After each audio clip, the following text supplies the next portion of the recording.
Hello, वर्षा रेसिपीजमध्ये तुमचं मनापासून स्वागत करते फ्रेंड्स. तर उकळत्या पाण्यामध्ये हिरवी मिरची घालून ही रेसिपी तुम्ही कधी बनवली आहे का? नसेल बनवली तर एकदा नक्की बनवा. बघा, पावसाळ्यामध्ये जेवणाची आणि तोंडाची चव दुप्पट वाढवणार. त्यासाठी बघा, इथे मी हिरव्या मिरच्या घेतलेल्या आहेत. ह्या कमी तिखटवाल्या हिरव्या मिरच्या आहेत त्या.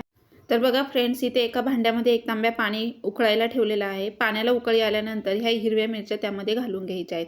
अगदी 2 मिनिटामध्ये ही रेसिपी तयार होते. एवढी टेस्टी आहे ना, तर तुम्ही बघा 100% बघितल्यावर करणारच आणि कायम अशी बनवार तुम्ही. आता पावसाळ्यामध्ये बघा जेवण जात नाही, जेवणाचा कंटाळा येतो, त्यावेळेला तुम्ही जर ही रेसिपी बनवली तर बघा तोंडाची आणि जेवणाची चव दुप्पट वाढेल.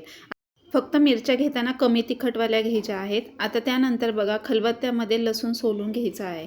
आता हा लसूण अंदाजेच घेतलेला आहे मी. एक कांडी अशी मोठी सोलली आणि ती त्या खलबत्त्यामध्ये आपल्याला ओबडधोबड अशी कुटून घ्यायची आहे. आता यामध्ये थोडंसंच मीठ टाकलेलं आहे, बाकी नंतर आपण वरतून टाकणार आहोत.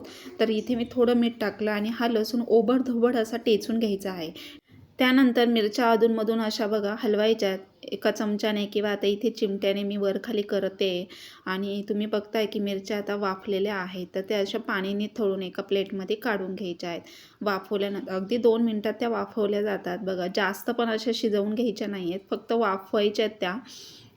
तर आता ह्या वाफलेल्या मिरच्या अशा चिमट्याने धरून काढून घ्यायच्या आहेत एका प्लेटमध्ये आणि थोड्या नॉर्मल झाल्या की असं सुरीने बघा मधोमध बरोबर कापून घ्यायच्या आहेत.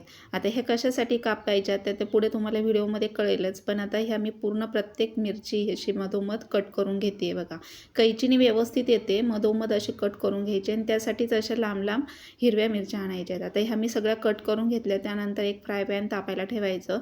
गॅसची फ्लेम अगदी कमी ठेवायची. तेल कडकडीत गरम करून घ्यायचं. त्यामध्ये 1 चमचा पुरेसा होतो छोटा. तेल कडकडीत गरम झाल्यानंतर गॅसची फ्लेम कमी करायची. अर्धा चमचा जिरे, अर्धा चमचा मोहरी टाकायची आणि हा टेचलेला लसूण पूर्णपणे त्यामध्ये छान असा फ्राय करून घ्यायचा आहे, म्हणजे त्याचा कच्चेपणा पूर्णपणे नाहीसा होतो. आता इथे बघा मी व्यवस्थित हा मिक्स करून घेते आहे. फोडणीमध्ये व्यवस्थित तो परतून घ्यायचा आहे टेचलेला लसूण. लसणाने चव खूप छान दुप्पट वाढते आणि एवढी टेस्टी रेसिपी आहे ना, तर मी आठवड्यातून फ्रेश अशी 2दा बनवलेली आहे. आता त्यामध्ये थोडीशी कलरसाठी हळद पावडर टाकायची चिमूटभर आणि नंतर अर्धा लिंबू पिळायचा आहे. तर अर्धा लिंबू पिळून घेतलेला आहे बघा मी. आणि ही आठवड्यातून मी 2दा बनवलेली आहे. एवढी टेस्टी लागते. तुम्ही फ्रेश अशी 2-2 दिवसांसाठी बनवू शकता. अजिबात खराब वगैरे होत नाही आणि तोंडाची जेवणाची चव दुप्पट वाढते. आता ह्या मिरच्या बघा व्यवस्थित त्यामध्ये परतून घ्यायच्यात.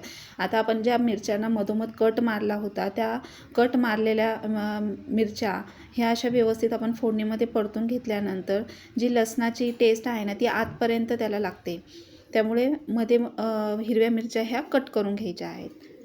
आता थोडंसं 1-2 मिनटं फक्त वाफेवर ठेवायच्या, नंतर गॅस ऑफ करायचा. ऑलरेडी आपण त्या पाण्यामध्ये वाफवून घेतलेल्या आहे, त्यामुळे व्यवस्थित त्या अशा शिजल्या जातात. आणि तुम्ही बघा जेवताना अशी तोंडी लावायला जर घेतली ही मिरची तर एवढी टेस्टी, तर लोणच्याला मागे टाकेल बघा, एवढी भारी लागते. आता त्यामध्ये 1 ते 2 चमचे असा शेंगदाण्याचा जाडसर कूट टाकायचा आहे. असंच शेंगदाणे थोडेसे भाजून तुम्ही ओबडधोबड जरी खलबत्त्यामध्ये कुटून टाकले ना, तरी बघा खूप छान टेस्ट येते. तर इथे माझ्याकडे जाडसर कूट केलेला होता म्हणून मी इथे 2 चमचे टाकला. पुन्हा व्यवस्थित मिक्स करून घेतलेला आहे. तर एवढी टेस्टी लागते ना, तर बघा जेवताना तुम्ही कायम ही मिरची बनवाल. आणि आठवड्यातून मी 2दा बनवलेली आहे. विशेष म्हणजे एवढी घरच्यांना आवडली.